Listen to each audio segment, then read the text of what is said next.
Folks, join me in welcoming in his 25th season as head coach at Baylor, Baylor softball coach Glenn Moore. Welcome to you.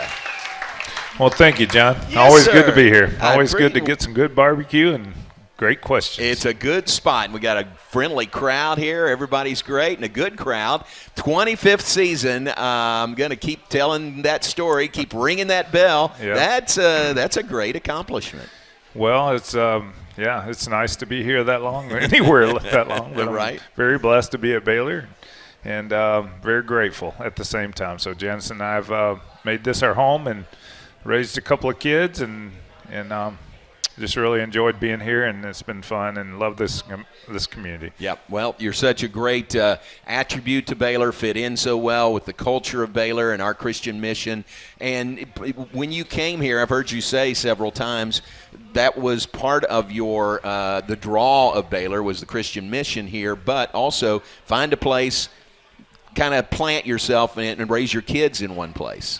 Yeah, you hear a lot of people here at Baylor that feel like they've answered the call to be where God wants them, and this is a mission field for us. And sports is, I like a lot of coaches, Christian coaches, like to say that they're a Christian and happen to be a coach, and that's kind of the way I feel. We're going to do God's will, and whatever field or career He chooses for us to use as our platform, and certainly Baylor does that. So that's not unusual around here, and God gives us lives all the time to change, and it's our job to help them grow and become better adults and make good decisions that will affect them in life, but most importantly, eternally. So that's where we go with it. Well, y'all live it out every day, you and your staff, and it's just terrific to see how you prepare champions for life, on the field, but also prepare them for eternal life. That's just great. No doubt about it. And over the last couple of years, Denny's in here somewhere. I don't know. Raise your hand, Danny, back there. Denny's our team chaplain, and she's do it all, Danny. But she guides us through a spiritual retreat every year at the beginning of the season, and I think over the last couple of years we've had 8 or 10 baptized, and our camps are our mission field as well. We just trying to do the Lord's will and spreading the gospel and go into the world, so to speak, or let the world come to us and do what we can with the platform we have. Sports is an incredible mission field. I mean, it's unfortunate that we don't use it better across our society because it draws in everybody. So to be able to use that platform and lead people to Christ is a blessing and an obligation at the same time. Yeah. Well, you use it very well, and we all appreciate that. Let's talk about your team this year and the start to the year. Who made this schedule? Can you put that on Danny also, or is that you? Or who made this schedule? It's been really tough. That's it's a very difficult schedule and probably overscheduled a little bit. With where our team is right now. But you don't know where your team's going to be. Right. And you want to challenge them, and they get that. They understand it. And as long as you don't break them to the point of where they don't think they can compete at a higher level, then it'll pay off eventually. And that's where we are right now. We're starting Big 12 with a game below 500, but we've played 8 top 25 teams and I think 5 top 10 teams. So you're going to get your nose bloodied a little bit if you do that, but you're going to find out what you need to work on and if you're getting better, then I think you're more prepared, and it'll pay off. The RPI, the strength of schedule, and all that will start, slanting in our favor, and we just got to find ways to win games now that we're in Big 12. Yeah. When you how early do you make a schedule for the upcoming season? Well, I'm 90% complete with our next year's schedule right now. Okay. So, you get your conference schedule, and then you work around that, and you decide where you're going to go in your tournaments, and you try to project the abilities of your team. And we've got 11 seniors on this team, and you look at your pitching, and again, you're a year out. So now with the portal and transfers, and then injuries come into play, and you end up having to adjust to whatever that situation is, and you can't adjust your schedule once you've already set it. So you go play it, and this is a schedule we've been given. We've never, as you know, shied away from playing outside conference teams that will make us better. And opened up at A&M, number 7 in the country, and then we played OU, number I think 4 in the country at the time. They're number 2 in most polls right now, and played them two times in one weekend, and then we take a break and go out to California and play number 22, number 15, and number 4 UCLA, and number 9 Arkansas. So, and then we played as recently as number 1 Texas last night. So all those teams can really break you completely if you're not strong-minded and believe that you're pretty good. And this team does, but we could have played 20 games against nobodies right now and feel like we're a lot better than we are. So I think it'll pay off. It has in the past. I think it'll pay off this year as well. Yeah, that's kind of my point is you have to make the schedule so early, and you are projecting what you think your team will be, in the upcoming season. Sometimes it doesn't work out as well as maybe you project it to be. Yeah, and I think you always – I believe you always err on the side of giving your team a chance to be the best they can be at the end of the season, and that's what we shoot for. Sometimes it's a price to pay to be there, but last year we did the same thing. We go to California last year and we go 5-0 in the same tournament. We went 1-4 this year, and eventually it didn't happen right away. We went 1-4 in Big 12 to start with, but eventually we finished strong, and we end up 10 feet, as we like to say, from being in our 5th Women's College World Series. That's true. So we were really close to getting back to Oklahoma City, and we were really close to breaking. So if you can push a team to that breaking point but they not break, you eventually get over that, you're going to be a lot better, and nobody wants to play you. You may be a 2, 3, 4 seed. I don't know, we couldn't be a 4 seed, but a 2, 3 seed in NCAAs. You just got to get there at that point in time, and you're prepared. Wow. Very good. That's the experience that comes with your 25 years here and a couple more before that at another school. We continue with Coach Glenn Moore, and we've got so many questions from the audience. I think we need to do it now to make sure we don't run out of time, okay? Because we want to get to every one of these, okay? And normally, and these middle tables, they look familiar. Some of those people look familiar to you? A few of them. Okay.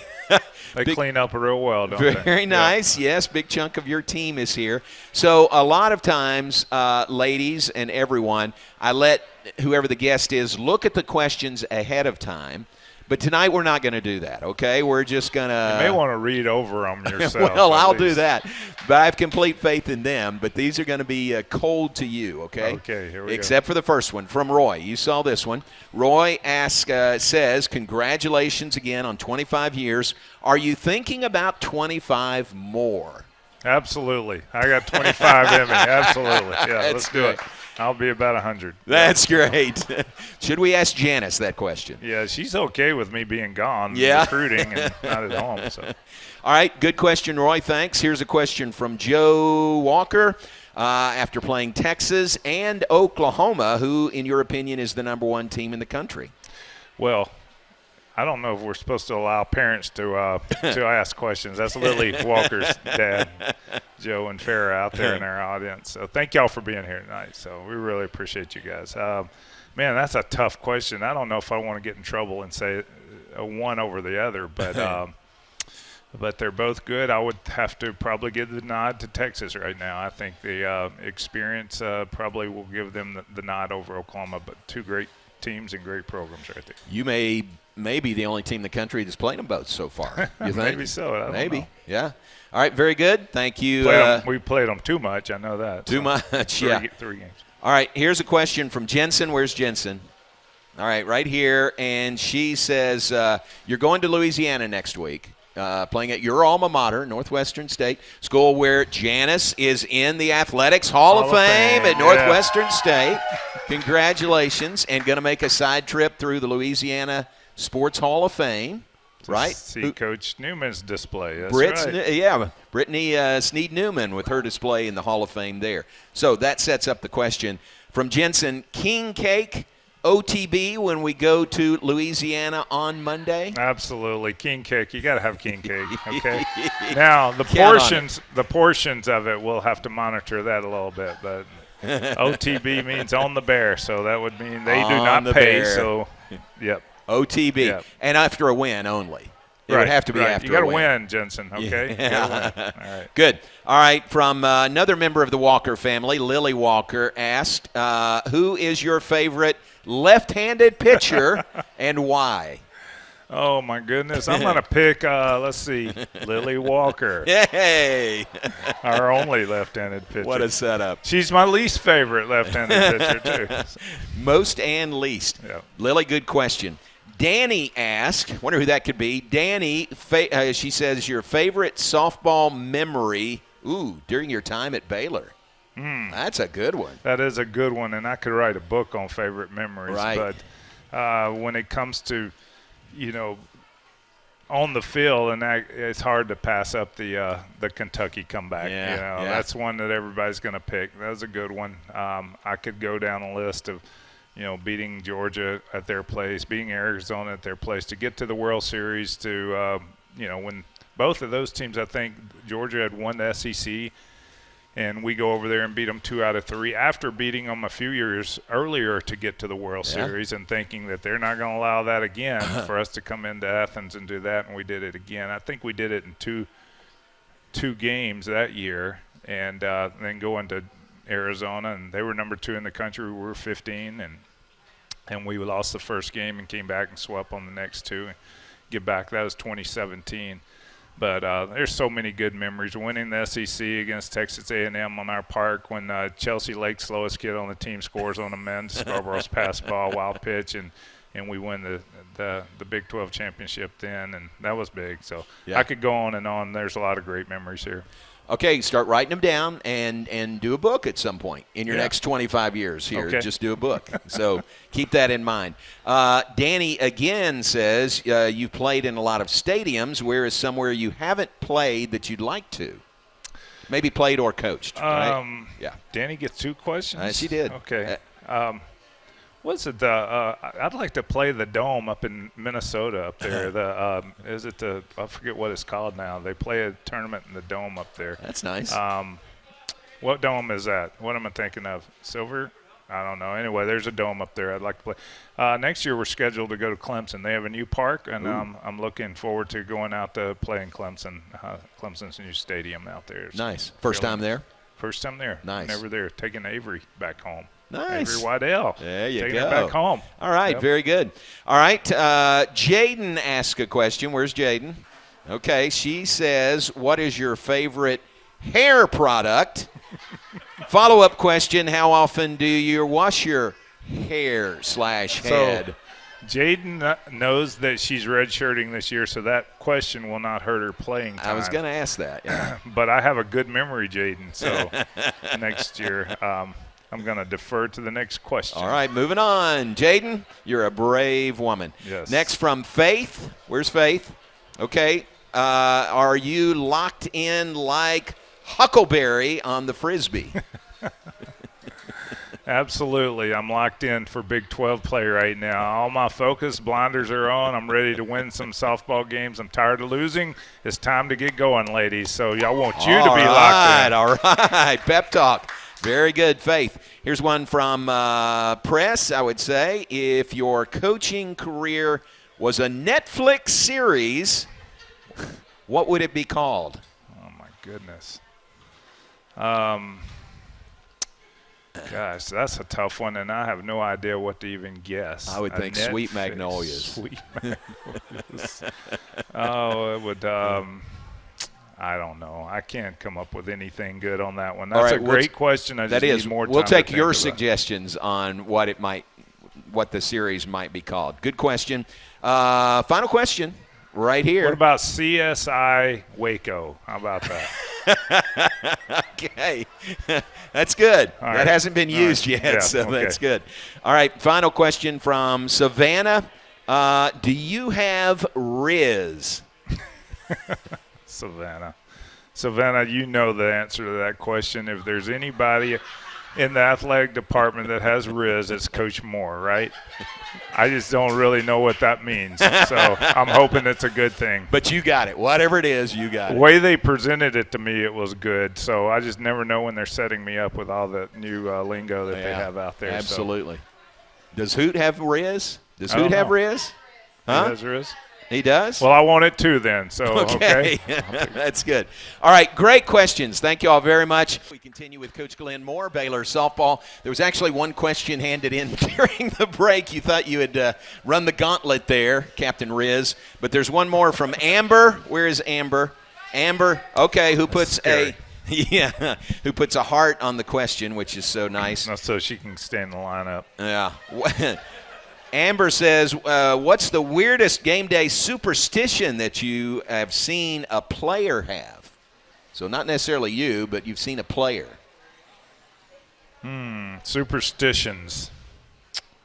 Well, I don't remember, I don't remember any specific superstitions that the players have. I know they certainly have them, but I don't know of any weird ones. Amber, do you have one? What do you know? I don't. Oh, I like it.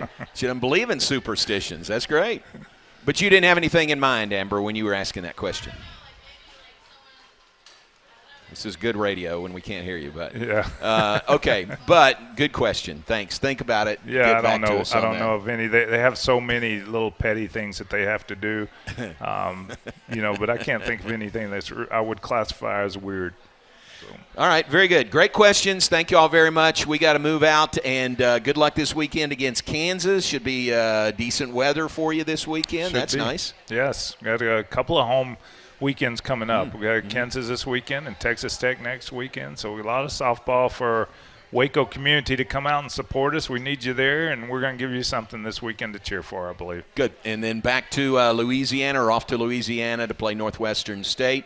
To see who has a statue there, you or Janice? Absolutely Janice. It's her, right? And she deserves it, too. At Northwestern My State. My biggest accomplishment was marrying her. So. Oh, fantastic.